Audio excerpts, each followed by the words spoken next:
Hello दोस्तों, स्वागत है आपका हमारे यूट्यूब चैनल में। अगर यह स्टोरी आपको पसंद आए तो वीडियो को लाइक, शेयर एंड कमेंट ज़रूर करें। और अगर आप हमारे चैनल पे न्यू हो तो चैनल को सब्सक्राइब करना ना भूलें। तो चलिए वीडियो को शुरू करते हैं। Thank you so much sir, कहकर वो बिना वक्त गंवाए वहाँ से निकल गया। अब केबिन में सिर्फ अभय और दीना ही थे। दीक्षा एक फाइल ओपन करके रक्षित को अपडेट देने लगी। उसका नाम मिस मन। क्या मैंने तुमसे उसका नाम पूछा या उसकी डिटेल्स निकलवाने के लिए कहा? रक्षित दीक्षा को गुस्से से घूरते हुए बोला। दीक्षा रक्षित के टेम्पर से अच्छे से वाकिफ थी, लेकिन हर बार रक्षित की निगाहें उसे खौफजदा कर देती थी। कहीं किसी दिन रक्षित उसे ही ना मार डाले।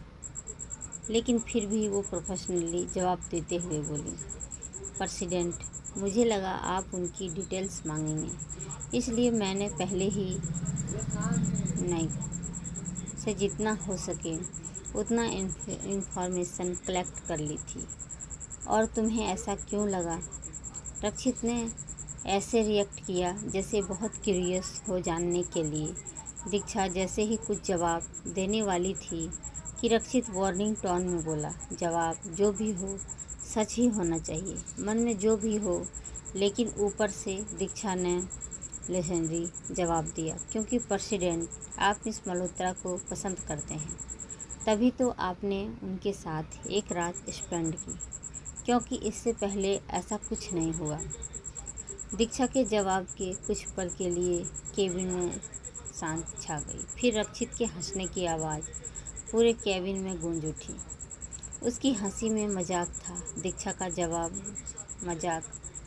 कुछ पल बाद उसकी हंसी थम सी गई और रक्षित की आवाज़ दीक्षा के कानों में पड़ी, यू अल्बिनो स्नेक मेरे पास क्यों है? दीक्षा ने उस वाइट स्नेक को देखा, फिर जवाब देते हुए बोली, क्योंकि यह खूबसूरत है और हर खूबसूरत चीज़ों को अपने पास कैद रखना आपका शौक़ है। क्यों? Answer yourself. और रही बात पसंद की, तो वो सिर्फ एक मामूली सी लड़की है जिसकी खूबसूरती देख मैं उसे पाना चाहता था, और अब मैं उसे पा चुका हूँ, तो मैं नहीं चाहता मेरी हाथ लगाई हुई चीज़ को कोई और महसूस करे। रक्षित ने घमंड से दीक्षा को जवाब दिया। दीक्षा को अब समझ आ गया, क्यों प्रेसिडेंट, तो क्या मिस मल्होत्रा भी आपकी पसंद करती है? दीक्षा ने क्यूरियसली पूछा। दीक्षा की बात जैसे ही रक्षित को बिल्कुल पसंद नहीं आई और वो गुस्से से बोला, आई, तुम्हें लगता है कि कोई मुझे, रक्षित आर्यन को, जैसे रिजेक्ट कर सकता है? आई नो प्रेसिडेंट, मेरा वो मतलब नहीं था, गेट आउट। रक्षित ने गुस्से से दीक्षा को केबिन से जाने के लिए कहा। दीक्षा बिना कुछ बोले केबिन से चली गई। उसके केबिन से बाहर निकलते ही केबिन का डोर अपने आप लॉक हो गया। दीक्षा ने एक नज़र बंद डोर को देखा, फिर जल्दी से भागते हुए कॉरिडोर को क्रॉस करते हुए एक लिफ्ट की साइड वाली दीवार से चिपक कर खड़ी हो गई। एक बार फिर से मैं इस मौत के कुएं से जिंदा बचकर आ गई। दीक्षा अपने सीने पर हाथ रख गहरी गहरी सांस लेते हुए बोली। वो जल्दी से भागते हुए आई थी, क्योंकि एक बार ऐसे ही वो रक्षित के केबिन के बाहर खड़ी उसकी बुराइयां कर रही थी। उसे नहीं पता था कि रक्षित उसके पीछे है, और फिर रक्षित ने उसकी पूरे 3 महीने की सैलरी कट कर दी थी। साथ ही उसे एक भद्दे बूढ़े के साथ बिजनेस डिनर पर भेज दिया था, जबकि सबको पता था दीक्षा को लड़के बिल्कुल पसंद नहीं थे। लेकिन प्रेसिडेंट को मुझे थोड़ी इज्जत देनी चाहिए, आखिर मैं सर से पूरे 2.5 साल बड़ी हूँ, दीक्षा गुस्सा करते हुए बोली। खैर, जब प्रेसिडेंट अपने से डबल ट्रिपल एज के लोगों को अपनी बातों से बुरी तरह रुला देते हैं, तो मैं तो सिर्फ 2.5 साल की बड़ी हूँ। मुझे तो लगा फाइनली प्रेसिडेंट को किसी से प्यार हो गया। अब वो शादी प्यार का एहसास मतलब समझेंगे, बट आज वॉज रॉन्ग। प्रेसिडेंट भी आर्यन फैमिली के बाकी मर्दों के नक्श कदम पर चल रहे हैं। काश प्रेसिडेंट आप एगोइस्टिक ना होकर हार्टलेस होते, लेकिन हार्टलेस होने के लिए बहुत कुछ खोना पड़ता है। लेकिन आपने तो अब तक सिर्फ पाया है, कभी कुछ खोया नहीं। उसने अफसोस से एक आह भरी।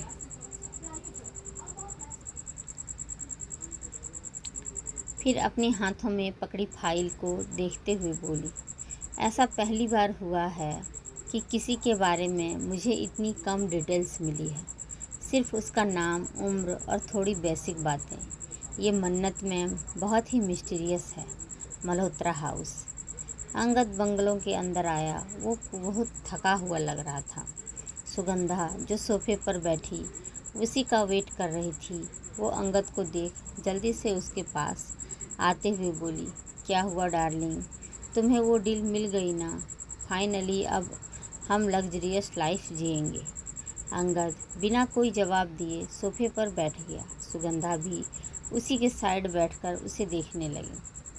अंगद ने कुछ पल खामोश रहकर उसे आज की सभी बातें बताना शुरू किया, जो कुछ भी रक्षित के केबिन में हुआ था। अंगद की सारी बातें सुनकर सुगंधा गुस्से से पागल होते हुए बोली, क्या मिस्टर आर्यन ने उस मनहूस को मांगा है? ऐसा कैसे हो सकता है? इस मनहूस की किस्मत इतनी अच्छी नहीं हो सकती। इतने सालों से हमने उसे इतना टॉर्चर किया, उसे ये यकीन दिलाया कि वो यूजलेस है, उसे कोई पसंद नहीं करता। तभी उसके माँ बाप उसे हमारे घर छोड़कर चले गए और मिस्टर आर्यन को उसमें ऐसा क्या दिखा? हाँ, वो खूबसूरत है, लेकिन उनको जो चाहिए था उन्हें मिल गया ना, तो क्या अब उसे अपनी बीवी नहीं, अपनी गुमनाम मासूका बनाना चाहते हैं वो उसे। और भूलो मत, वो भी एक आर्यन है। आर्यन ख़ानदान के सभी मर्द यही करते हैं। और मिस्टर आर्यन भी बस मन्नत को अपने पास रखना चाहते हैं, ना कि अपनी बीवी बनाना चाहते हैं। उनकी बीवी वही बनेगी जिसे बचपन में उनके लिए चुना गया हो। भूलो मत, अंगद ने अपना सर सहलाते हुए थकी हुई आवाज़ में जवाब दिया। ओह हाँ, मैं आपकी बात सुनकर इतना गुस्सा हो गई कि ये बात भूल ही गई। मतलब मिस्टर आर्यन बस उसे अपनी ज़रूरत को पूरा करने के लिए रखना चाहता है, अपनी मिस्ट्रेस बनाकर। ये तो बहुत अच्छा है, वो यही डिजर्व करती है और हमें भी उस मनहूस से छुटकारा मिल जाएगा। सुगंधा बेहद खुशी से बोली। वैसे भी मन्नत से उसे फूटी हाँक नहीं भाती थी, लेकिन हम मन्नत से क्या कहेंगे, उसे कैसे मनाएंगे? अंगद परेशानी से बोला, अरे इसमें कोई बड़ी बात नहीं है। हमने उसे ऐसा बना दिया है कि हम उसे जितना बोलते वो उतना ही सोच पाती है, और उससे तो कुछ पता भी नहीं है कि वो क्या करने जा रही है। पहले भी जब हमें उसे मिस्टर आर्यन के पास भेजना था, तब भी हमने उसे कोई कहानी बनाकर सुना दिया था और समझा दिया था उसे क्या करना है। अब भी ऐसा ही करेंगे, लेकिन इनायत उसको कैसे समझाएंगे? वो तो मन्नत को अपनी। तभी दोनों को पीछे से कुछ गिरने की आवाज़ आई। दोनों ने घबराते हुए जल्दी से पीछे देखा, तो पीछे अंगद और सुगंधा चौंकते हुए पीछे मुड़े तो पाया पीछे इनायत खड़ी थी। उसे देखकर दोनों के चेहरे का रंग फीका पड़ गया। इनायत फ़ोन टूट कर नीचे पड़ा हुआ था और वो गुस्से से कांप रही थी, जिसका मतलब साफ था उसने दोनों की सारी बातें सुन ली थी। दोनों जल्दी से सोफे से उठकर उसके पास आए। इनायत बेटा, एक बार हमारी बात। अंगद ने इनायत को समझाने की कोशिश की। डैड, क्या आप दोनों जो बात कर रहे थे वो सच है? क्या मिस्टर आर्यन ने मेरी डॉल को हमेशा के लिए मांगा है? हाँ। इनायत अंगद की बात से पूरी तरह से नज़रअंदाज करते हुए चीखी, देखो एक बार हमारी बात सुनो, हम तुम्हें पूरी तरह बात बताते हैं। सुगंधा इनायत का हाथ अपने हाथों में लेते हुए फिक्र से बोली, नो मैम, इस बार नहीं। कहते हुए इनायत ने गुस्से से सुगंधा को धक्का दे दिया। अचानक हुए हमले से सुगंधा संभल नहीं पाई और वो झटके से फ्लोर पर गिर गई। लेकिन इनायत जैसे अपने होश में नहीं थी। शायद उसे खुद भी नहीं समझ आ रहा था कि वो क्या कर रही है। आप दोनों ऐसा कैसे कर सकते हैं मॉम एंड डैड? आप मेरी मन्नत, मेरी डॉल को किसी को कैसे दे सकते हैं? वो मेरी डॉल है, उसके साथ सिर्फ मैं खेल सकती हूँ और कोई नहीं। मेरी डॉल है वो, जिसे मैं रेडी करती हूँ, जिसकी मैं केयर करती हूँ, जिसे मैं गलती करने पर पनिश करती हूँ। और आप दोनों मेरी डॉल को किसी और को दे रहे हैं ताकि कोई उसके साथ खेले। इनायत सुगंधा के ऊपर वॉश फेंकते हुए बोली, जो सीधा सुगंधा के हाथ पर जाकर लगा और उसकी चीख निकल गई। इनायत की सांसें फूल रही थी, वो किसी पागल की तरह रिएक्ट कर रही थी। अंगद और सुगंधा ने प्यार से कंट्रोल करने की कोशिश की, लेकिन इनायत पूरी तरह से आउट ऑफ कंट्रोल हो चुकी थी। आप दोनों बहुत बुरे हैं। पहले भी आपने कहा था कि मैं मन्नत को उसके पास भेजने के लिए मनाऊं, और वैसे मैंने आपकी बात मानी और मन्नत को सब समझाया उसे क्या करना है, क्योंकि वो बस एक रात की बात थी। लेकिन आप दोनों मन्नत को हमेशा के लिए उसे दे रहे हैं। मैं ऐसा कभी नहीं होने दूंगी मॉम एंड डैड। मैं आप दोनों को जान से मार दूंगी, फिर मुझे और मेरी डॉल को कोई अलग नहीं करेगा। इनायत पागलों की तरह चिल्लाते हुए बोली। उसकी सांसें तेज चल रही थी। अचानक ही रोते हुए बोली, no please, I am not your doll. मुझे जाने दो, मैं किसी को कुछ नहीं करूँगी। आह, इट्स हर्टिंग, प्लीज़ मुझे छोड़ दो। और ख़ुद को हर्ट करने की कोशिश करने लगी। अंगद और सुगंधा बहुत ही मुश्किल से उसे सामने वाले रूम में ले गए। फिर उसे बेड पर बैठाकर बेड हेड्स पर रेस्ट पर लगी जंजीरों से दोनों से मिलकर मुश्किल से इनायत को बांधा, ताकि वो खुद को हर्ट न कर पाए। थोड़ी देर बाद इनायत बिस्तर पर बेहोश लेटी थी और डॉक्टर उसे चेक कर रहे थे। उसी के साइड में सुगंधा और अंगद नम आँखों से अपनी बेटी को देख रहे थे। इन्हें फिर से पैनिक अटैक आया है। ज़्यादा दिमाग पर लोड लेने की वजह से इनकी पास्ट की यादें इन पर फिर हावी हो गई है। डॉक्टर इनायत की एक इंजेक्शन करते हुए बोला, पता नहीं क्या हुआ है इसके साथ, जो आज तक हमें पता नहीं चल सका।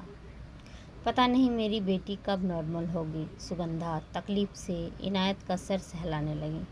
शायद कुछ बहुत बुरा हुआ है जो इनके दिमाग में गहराई छप चुकी है, और वो बात ही भूल पाती है।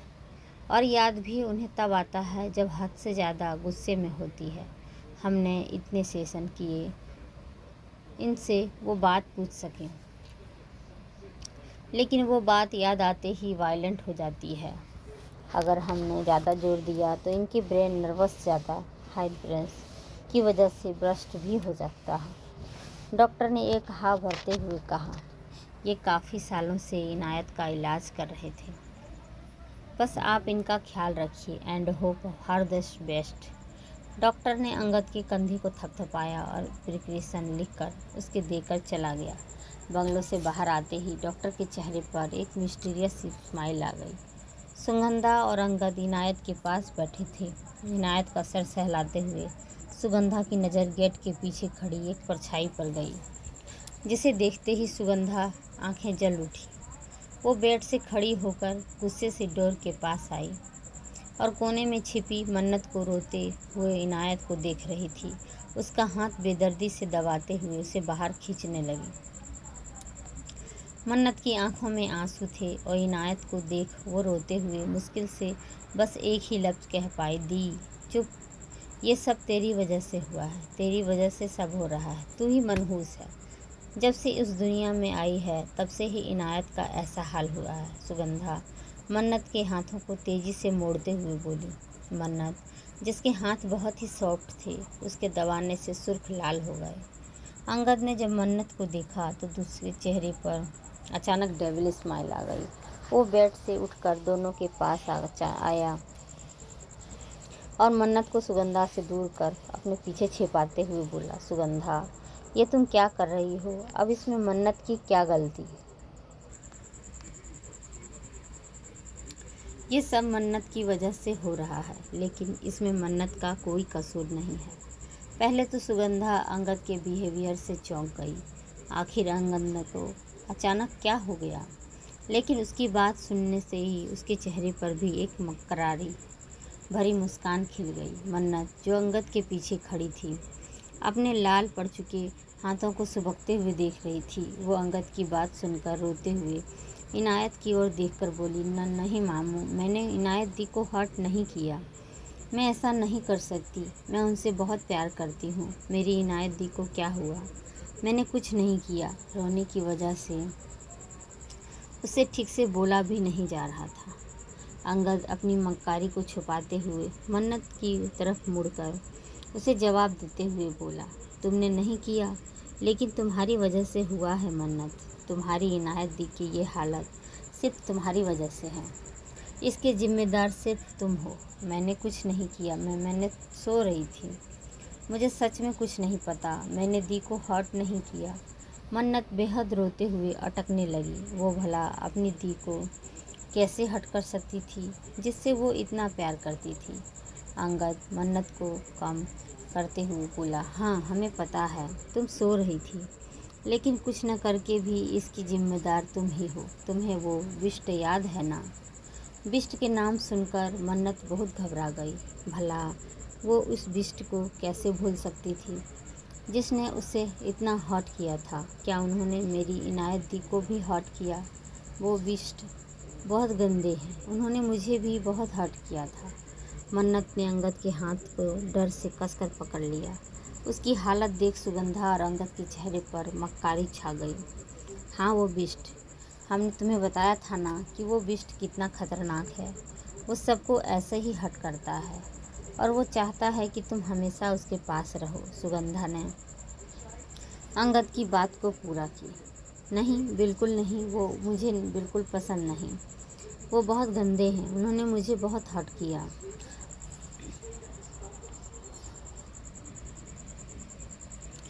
वो मुझे फिर से हर्ट करेंगे। वो फिर भागकर इनायत के पास जाकर बोली, दी प्लीज़ उठो ना, बिष्ट मुझे ले जाएगा। दी मुझे डर लग रहा है। मन्नत को ऐसा करता देख सुगंधा का खून खौल उठा, लेकिन अंगद ने उसे खामोश रहने का इशारा किया। अंगद मन्नत के पास जाते हुए बोला, तुम्हारी दी नहीं उठेगी मन्नत। उस बिष्ट ने तुम्हारी दी को भी वैसे ही हर्ट किया था जैसे उसने तुम्हें किया था। वो तो तुम्हें फिर से हर्ट करने आया था, बट तुम्हारी दी ने तुम्हें बचा लिया। अंगद की बात सुनकर मन्नत चुप सी पड़ गई और उसे सब याद आने लगा कि उस बिष्ट ने उसे कैसे हर्ट किया था, उसे कितना पेन हुआ था। तो क्या उस बिष्ट ने उसकी इनायत दी को भी वैसे ही हर्ट किया है? ये सोचकर ही मन्नत के हाथ जिससे उसने इनायत का हाथ पकड़ा था वो कांपने लगे। अंगद आगे बोला, और वो बिष्ट चाहता है कि तुम फिर उसके पास जाओ, वरना वो फिर से तुम्हारी दी को हर्ट करेगा और फिर इनायत दी कभी नहीं उठ पाएगी। क्या तुम चाहती हो कि तुम्हारी दी हर्ट हो? ना, नो दी, नहीं तो कोई हर्ट नहीं करेगा। दी तो कितनी अच्छी है। मेरी दी को प्रोटेक्ट करूँगी मैं। मन्नत ने रोते हुए इनायत को हक कर लिया। आगे की कहानी जानने के लिए इस वीडियो को ज़्यादा से ज़्यादा शेयर करें, कमेंट एंड लाइक करें। Thank you.